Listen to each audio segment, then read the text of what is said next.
Delimitation దెబ్బ నుంచి త్రుటిలో వైసీపీ తప్పించుకుంది. పార్లమెంట్లో ఈ నెల 17న ప్రవేశపెట్టిన 131వ రాజ్యాంగ సవరణ బిల్లు ఓటమి పాలు కావడం వైసీపీకి లోలోపల ఆనందాన్ని ఇచ్చిందని అంటున్నారు.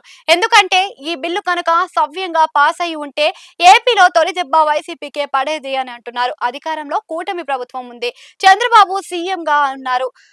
ఆయన అపార చాణక్యంతో డిలిమిటేషన్ ప్రక్రియ జరిగింది. అంటే వైసీపీ బలమంతా దూది పింజె మాదిరిగా ఎగిరిపోయేదని విశ్లేషణలు ఉన్నాయి.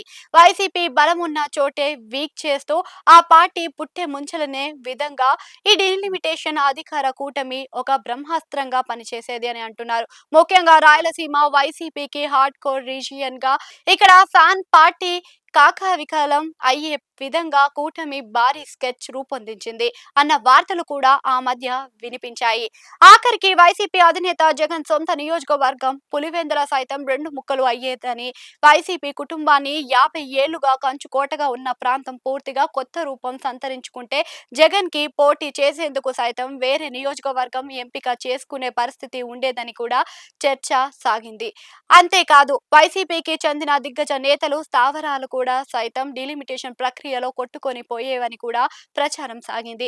అయితే డిలిమిటేషన్ ప్రక్రియ అన్నదే లేకుండా చివర్లో ఇండియా కూటమి యాంటీ చేసి గండి కొట్టించింది. మహిళా బిల్లుని ప్రతిపక్షం అడ్డుకున్నాయని, డిలిమిటేషన్ కాకుండా చేశాయి అని జగన్ భారీ ట్వీట్ చేసి మరీ జాతీయ స్థాయిలో విపక్షాలను విమర్శించిన లోటుగా అయితే ఉంది. వైసీపీకి ఈ పరిణామం మహా ఆనందం కలిగించింది అని అంటున్నారు. విపక్షాలు అంతా ఒకటిగా నిలిచి బిల్లును ఓడించకపోతే ఈ పార్టీకి దేశంలో విపక్షాలు భయాలు సందేహాలు ఎలా ఉన్నా ఏపీలో మాత్రం వైసీపీకి అసలుకే ఎసరు వచ్చేసి ఉండేదని అంటున్నారు. దీంతో వైసీపీ నేతలు అంతా ఒక్కసారిగా ఊపిరి పీల్చుకున్నారు అని అంటున్నారు. అయితే కేంద్రంలో మోదీ ప్రభుత్వానికి ఇంకా చేతిలో 3 ఏళ్ల పాటు అధికారం ఉంది. దాంతో పాటు పట్టుదలగా మారు పేరుగా ఆయన ఉన్నారు. మరో రూపంలో కనుక ఈ డిలిమిటేషన్ బిల్లును తీసుకొని వస్తే ఎలా అన్నది చర్చగా ఉంది. అంతేకాకుండా ఏపీలో టీడీపీ కూటమి ప్రభుత్వంలోని బీజేపీ ఉంది. కేంద్రంలో టీడీపీ మంత్రులు ఉన్నారు.